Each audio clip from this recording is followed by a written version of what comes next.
Friends, অবশেষে অনেকদিন পরে চলে আসলাম শিয়ালদা স্টেশনে। তো এখন স্টেশনে ঢুকিনি, দাঁড়িয়ে আছি, ক্রসিংয়ে দাঁড়িয়ে আছে ট্রেন, ডাউন কৃষ্ণনগর লোকালে আছি।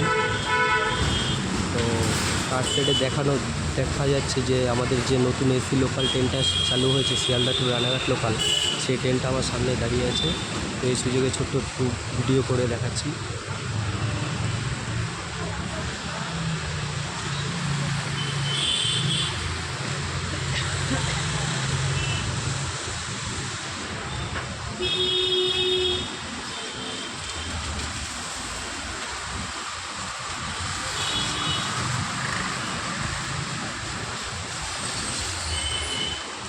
সামনে দাঁড়িয়ে আছে শিয়ালদা রানাঘাট এসি ট্রেন।